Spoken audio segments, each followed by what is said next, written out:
Ladies and gentlemen, what a weekend of chaos, of reconciliation, of reneging, of players seeing their pivoting prowess, administering it, of certain players not realizing that things aren't as easy as they expected them to come, humbling themselves, playing better. And then you have other players like a Joseph who started off this game in a fantastic position. But I can create the argument Angela's antics may have put Joseph behind the eight ball in terms of the perception of the other side of the house. Now Joseph, the guy who had every right to be as comfortable as possible the first night of feeds, he has become, over the last couple of nights, the most paranoid player who we all could admit was playing very well. It is so interesting how Joseph went from appearing to be Quinn's equal to falling down the power rankings a bit in my last rant. You saw me rank Chelsie above him. A lot of people didn't understand why. I think this weekend showed why. I think if you ask the average live eater about what happened on Sunday, they'll agree with me and tell you it felt as if our boy Joseph was invisible. I felt like this was Harry Potter. I felt like homeboy was using the invisibility cloak. Understand here, ladies and gentlemen, we've got to discuss Angela going off on Matt. Now, on Wednesday night, all of you who weren't privy to this fight online or on feeds, you all will see it in its edited form. The fight was about 9 minutes long, unedited. So you know they're going to chop that thing up, and it's probably not going to last past a commercial break. But with that said, she did go a bit overboard. She did disrespect Matt's mother.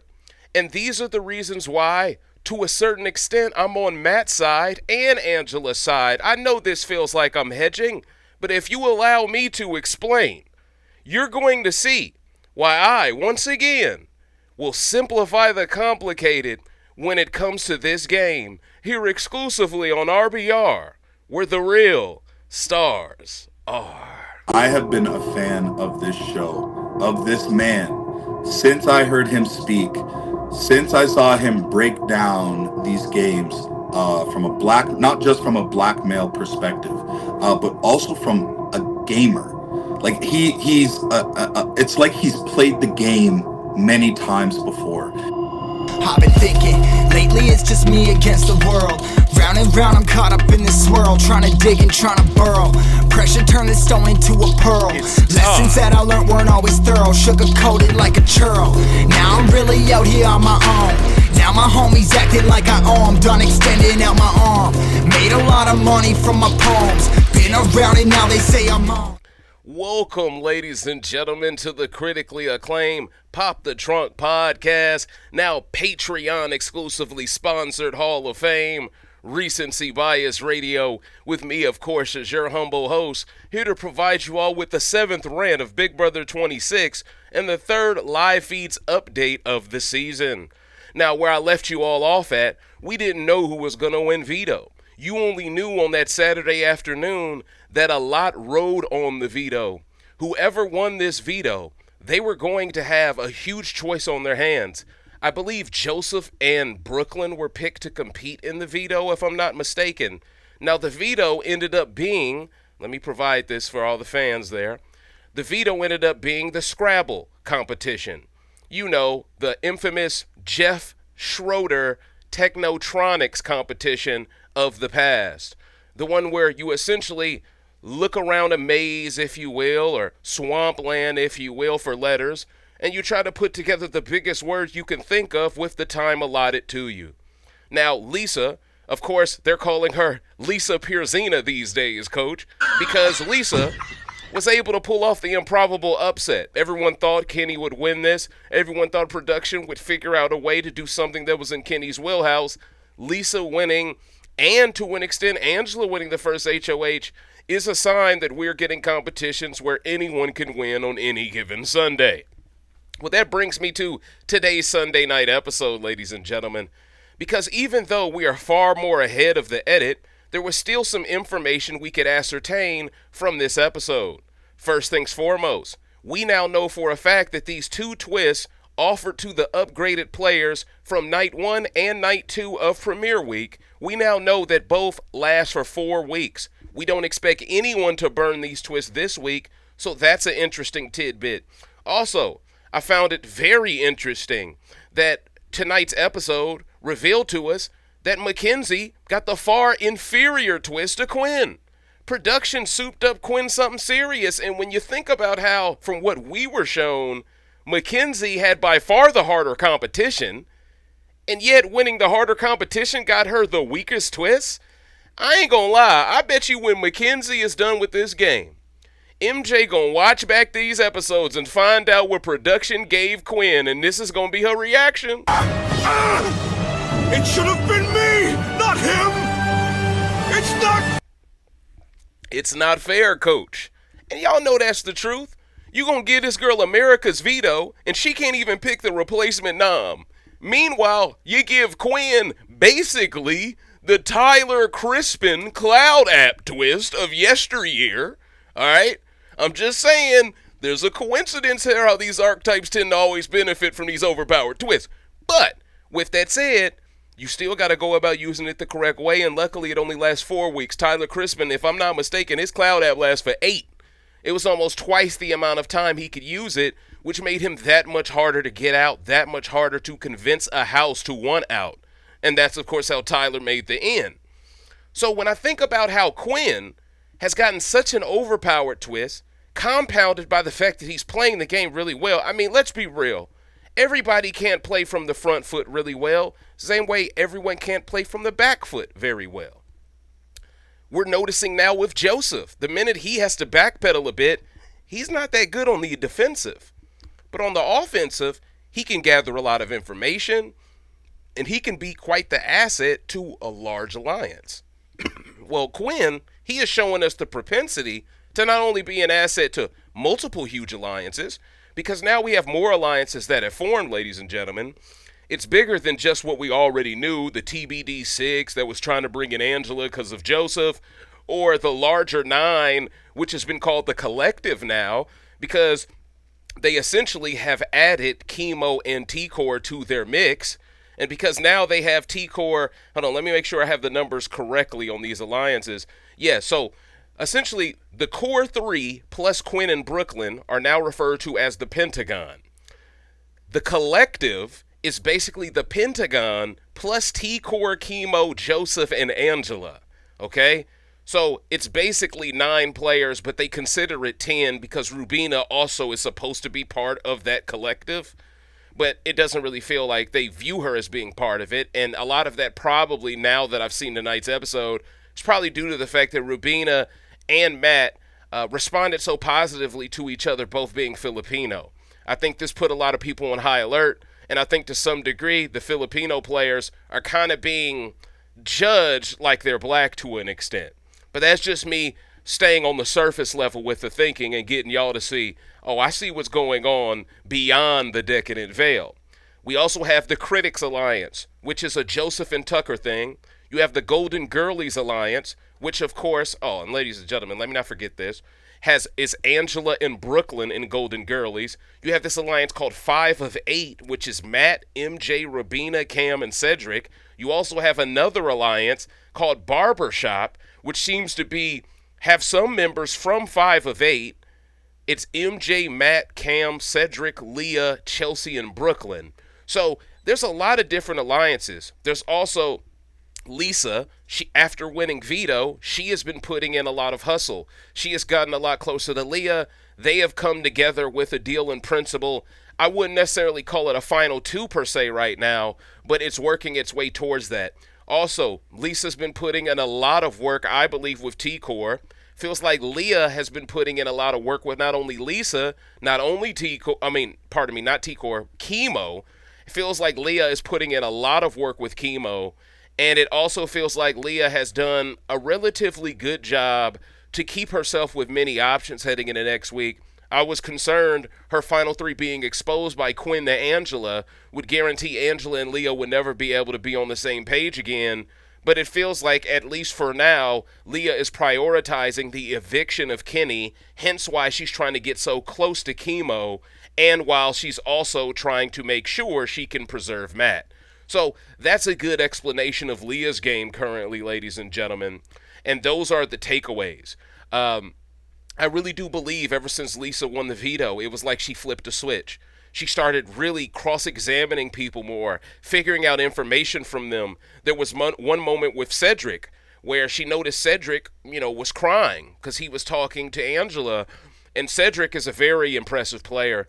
This guy might be the only player on this entire cast I've seen calm down Angela when she's in one of her spirals. Angela spiraling reminds me of Big Mom from One Piece when she's having hunger pains. You feel it, dig me, coach? It's like even her closest family members can't stop her. Y'all just got to get out of her way, coach. Well, it feels like Cedric is the Angie Whisperer. Because when she's lost her head, he knows exactly what to say. I mean, this guy, he basically was speaking to Kenny, and Kenny always refers to Cedric as his son. And right now, Kenny is kind of disappointed in Cedric. Put the two names together on accident.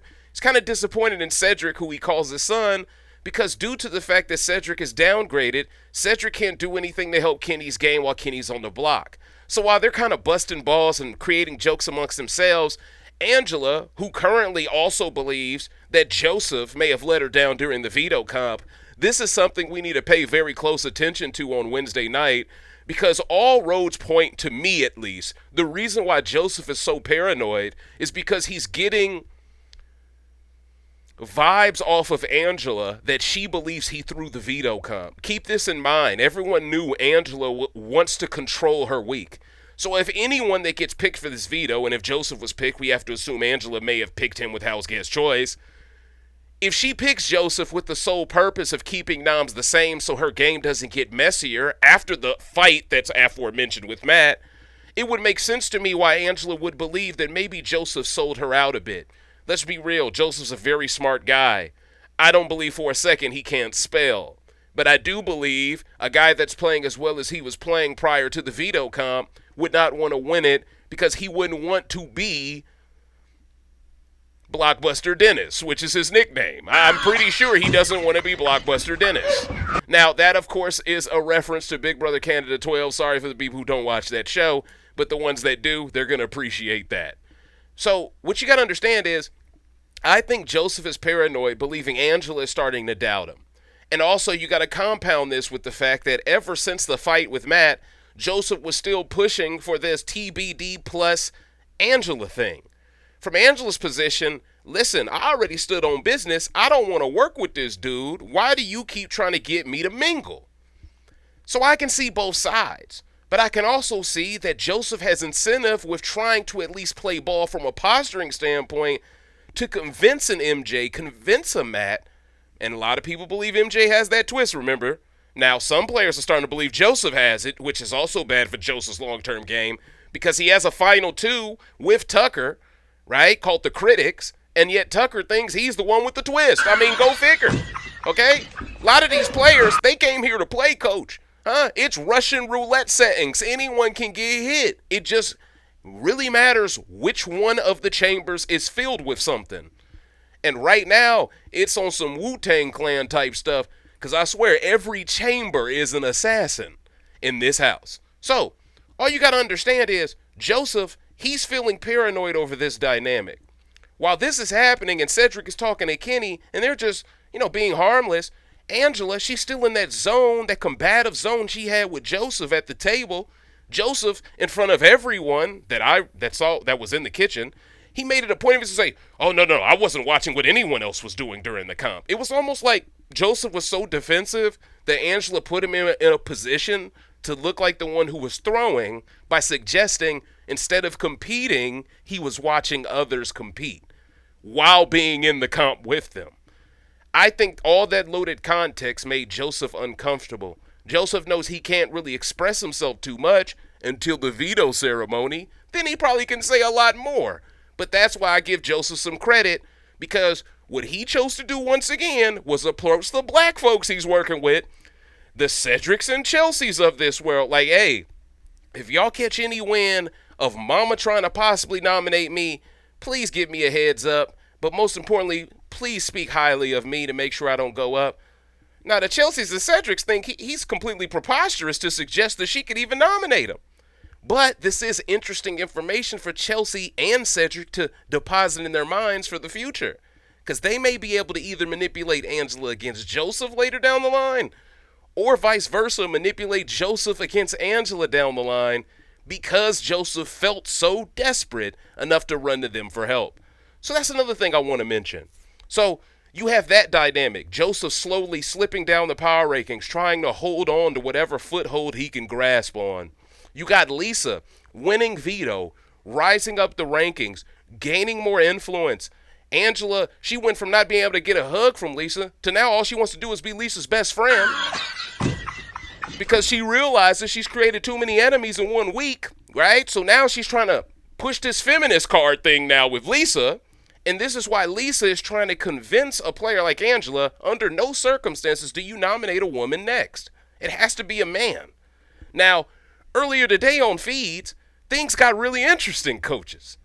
Because out of nowhere, this is when I thought the production's black SUVs pulled up. Because out of nowhere, all we saw was Angela talking about, I can't nominate Matt. If I nominate Matt, he'll still stay no matter what. He has too many numbers. Everyone's on his side. He's turning, he's turning the house against me, etc., etc. So fans are watching this up close and going, uh-oh, here we go. Grodner done stepped in. You villain dig me. Hey, be honest with yourself. That's what we thought. We thought it was icy out here in these streets. Put on a thick thermal. Well, what ends up happening is this was a gigantic circle jerk by our girl Angela. She wanted this one-on-one with Matt, built around the premise that she wanted to reconcile with him so they could move forward together. She meets up with him one-on-one, right? Now, Matt, he been slinging her name through the mud, but see, a lot of players don't really trust Matt still, right? Tucker, for example, he's starting to rise in influence, and I think he's played one of the bigger roles in pretty much putting the final nail in Matt's coffin to go on the block. Now, Matt can still save himself with the AI arena, by the way, on Thursday, but I'm just trying to explain what got us here because Matt almost escaped this back door completely, which would have been a massive coup if he did, to be fair. But Matt once again made mistakes, and here's where he made his mistake. I'm going to give Matt a compliment first. I thought everything about his implementation of giving Angela the opportunity to apologize to him, apologize to his mother, not meet in the HOH room to showcase he had nothing to hide, be somewhere relatively public where others could walk in on the conversation or at least hear the tone of it to know that there was no static, no type of aggression involved in it, especially after she created the narrative that he was aggressive towards her. Now, here's the thing. We all can admit he did threaten her from a game perspective. But I do believe to an extent she put extra hot sauce on the chicken to make Matt look more problematic than she needed to. And I think this is why the edit is more so making Matt look sympathetic, even though they also showed the truth about him threatening her. That needs to be stated, all right? Because it truly does feel like production likes Matt. They're pushing him as wanting to work with Kenny for a reason. And I personally believe they want him and Kenny to stay, which, if you are a fan of Kimo, should make you very worried. But let's get back. Let's get back to the whole Matt dynamic, why don't we? Because he had a conversation with Angela, which is sure to make it on Thursday night's episode. And man, oh man, oh man, if I know anything about this production team, they're probably going to end Wednesday night's episode on a cliffhanger. That way, because this conversation is so huge prior to the actual ceremony of the veto ceremony, that I think they'll want to put it all together and show us the AI arena all in the same episode. But that's just my opinion thus far. That's my prediction. So they have their conversation. They talk about their differences. In tonight's episode, a lot more transparency was given out.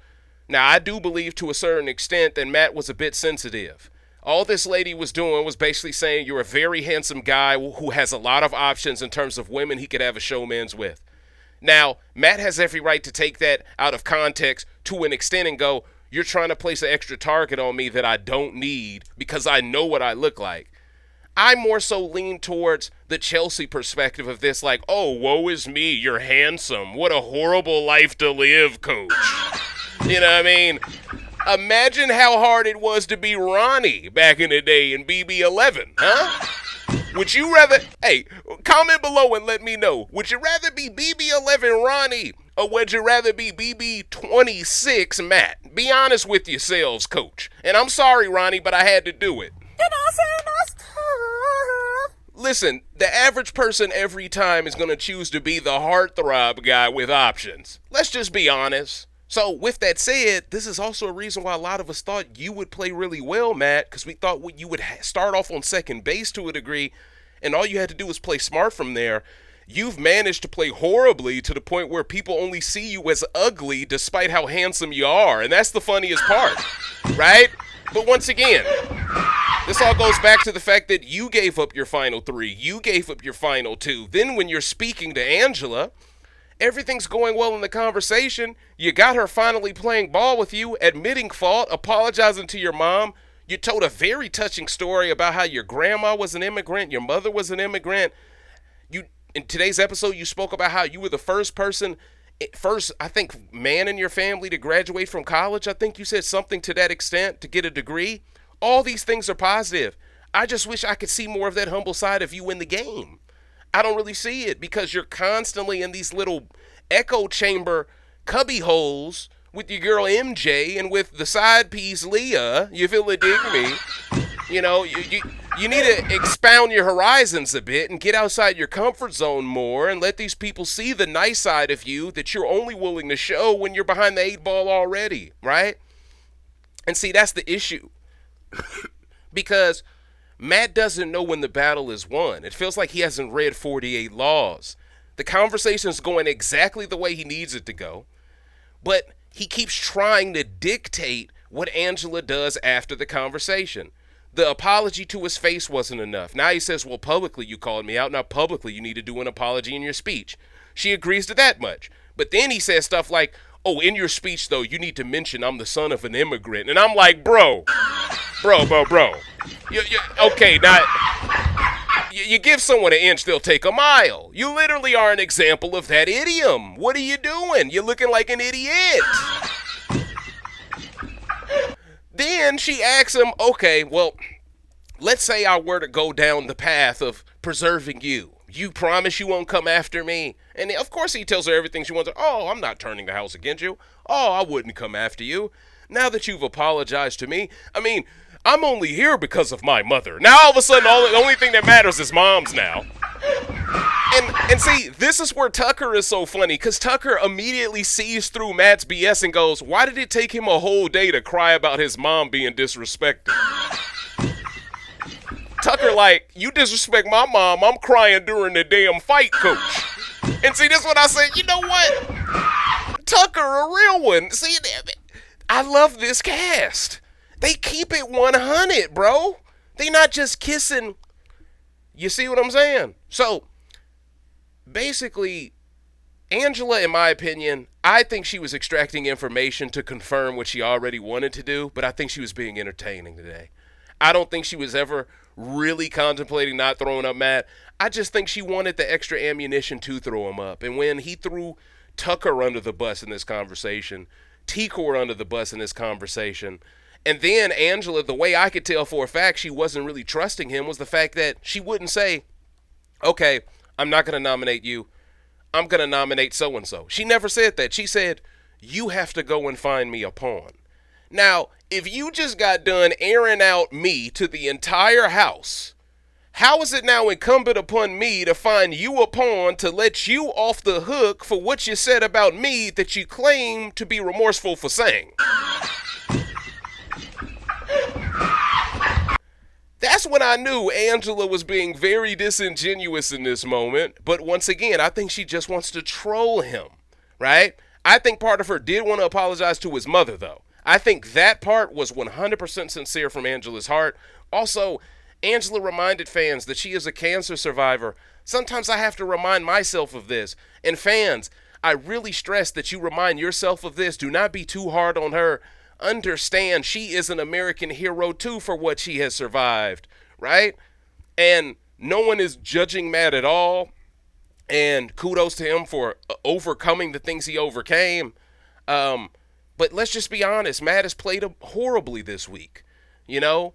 And then after the conversation he has with Angela, he goes up to Tucker and tells Tucker he tried to get Tucker backdoored. So now Tucker, he has even more incentive to go around the house to convince people to go after a Matt. Cam was actually on your side a bit, which is what made players question Cam's loyalty.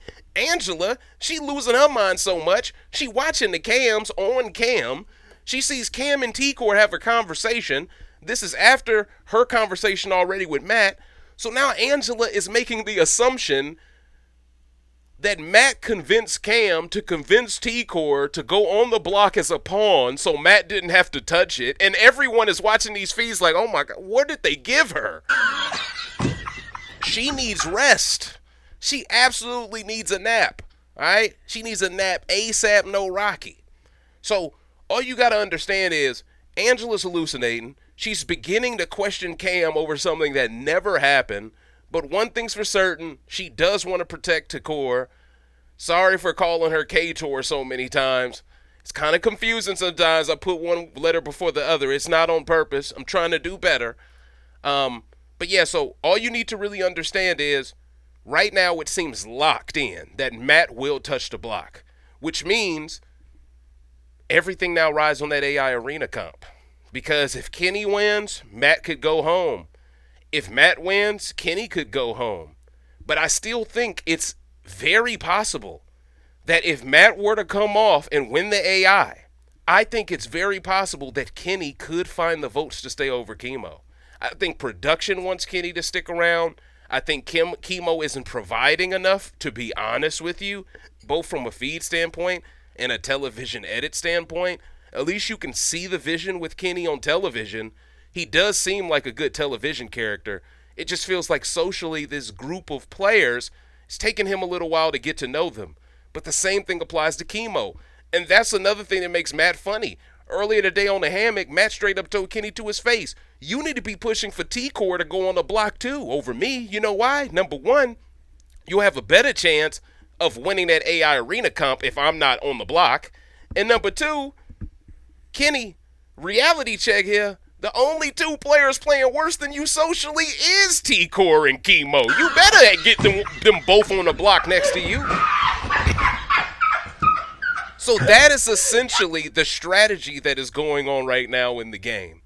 You got certain players making certain deals on a lot of fake alliances, but for the most part, you can tell Cedric is an Omega level threat capable of crying whenever he wants. Chelsie has already proven herself as an Omega level threat. Cam found his way into the top 5 power rankings in the last rant. He's playing well. T-Kor, she's being left behind a bit here socially, and even though she's gaining friends or gaining traction with the Lisas of this world, she has Kimo in her pocket, and they're like on the outskirts of this collective 10, which is a good start for her compared to some positions other players find themselves in. I still think she needs to do way more hustling here before she gets really left by the wayside. Let me make sure there's no one I left out here, but for the most part, Brooklyn. I think Brooklyn's still playing a solid game. I don't think she's doing anything necessarily to hurt herself. Once again, I don't think Angela likes her being around Kenny too much when Angela clearly prefers Kenny leaving or Matt leaving. But after a certain point, Angela's going to have to pick her poison, right? I mean, you can't be mad at me for being cool with Kenny if you want Matt to leave over Kenny, right? You got to allow your allies to have certain contingency plans. But that is where I'm starting to see members within the collective 10, because of what Angela did to Matt, it seems like a large portion of them are perfectly content with allowing her to be thrown under the bus to absolve all of them of the blood. And that's what I'm starting to notice with a lot of players.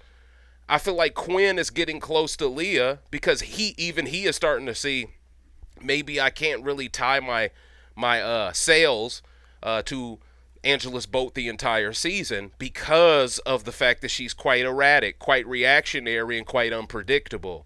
I think he was given pause a bit when he heard about Leah's final 3 with Matt and them, but considering how much Matt trusted Quinn in order to tell him so much about his game, I don't think Quinn feels that threatened as much by that. And we saw tonight during the HOH comp, what team did Quinn choose? Matt's and Kenny's. Now, on feeds, Joseph and Quinn have both agreed that this whole dude bro history of this game, this tradition where the dude bros can just bro it up and kind of steamroll a la Brigade, they are trying to stop that from happening this season. So because of it, you're starting to see a revenge of the nerds dynamic that I'm actually quite appreciative of, because once again, it's an example of no one on this cast is just going to let you walk all over them. Nobody. And to an extent, no one on this cast is going to allow you to walk all over anyone else, because if they see value in that player, they're going to stand up for them and stick their neck out. Well, unless they're Matt, then they won't. Let me be careful there. All right, Matt is the asterisk of all asterisks. But, ladies and gentlemen, so that pretty much is what's going on in the game, right? I wouldn't say a big fight or anything has happened just yet since the fight between Matt and Angela, but it was an interesting mental sparring event. Watching both of them try to manipulate each other down a path that benefits the other, and watching the other one try to reach for something to see how much they could take back in the exchange, and watching the other person kind of slap their hand away and then reach again themselves. It was very interesting. And after the dynamic, Angela, she told us all, hey, just to let y'all know, the real Angela's back. I know I was off my square a couple of days, but I'm back. So listen, Dave Smith and RBR, we got to be happy about that. So ladies and gentlemen, in closing, if I could give you all a top 5 power rankings as we head into the next week, keep in mind, ladies and gentlemen, to become a patron today, because once week 2 begins on Thursday, that is when they are going to start getting live feed update exclusives on Patreon. Hopefully you all are enjoying the content thus far. Judging by how the subscriber count is rising, the likes are rising per video, and the positive comments and feedback I've been getting, y'all have been enjoying the content, so thank you so much for riding with me. It means a lot to me. People are saying I'm in my optimistic arc. I love it. It's very funny. And I love my fan base, man. Y'all are hilarious. But yeah, so to give you quick top 5 power rankings, ladies and gentlemen, number 1 is still going to be Quinn. Number 2, I'm going to go Chelsie again. Number 3, I think Leah has shot up past Cam, past Joseph, past Brooklyn. I think Leah has gained her traction back, and I think she's back to where she should be in this game. Always good to give credit out when it's deserved. 4th place, you're going to find this shocking. I'm going to go Leah here. I know Tucker can't stand her. And by the way, Leah, what was that, by the way, in the intro tonight? Literally, it's Tucker's time to introduce himself to everyone. He's standing up. He's like, hey, guys, so I'm Tucker. You know, I'm funny. I've done theater things. And, yeah, and I'm also a chef. She literally stood up and said, oh, I'm a chef, too. And I'm like, chill. Dude, you're stealing my groove. You know what I'm saying? Like, bro, what is going on here? We don't do that here. But in all seriousness, ladies and gentlemen, I got to put Lisa 4th. Winning the veto was huge for her. And because she won it, now people might think twice before using her as a pawn, which I can argue makes T-Kor's game a lot harder to play moving forward. Because if the Lisas of this world is winning comps, now people are even more likely to use T-Kor in all likelihood. But I do love the fact that as soon as Cam caught any wind of Matt trying to use T-Kor, as the pawn to avoid the block, Cam immediately said to himself, damn, why T-Kor? Which completely went against what Angela assumed Cam was doing. And that is what gave Tucker the confidence to know we can push for Matt because even Cam is okay with letting Matt go.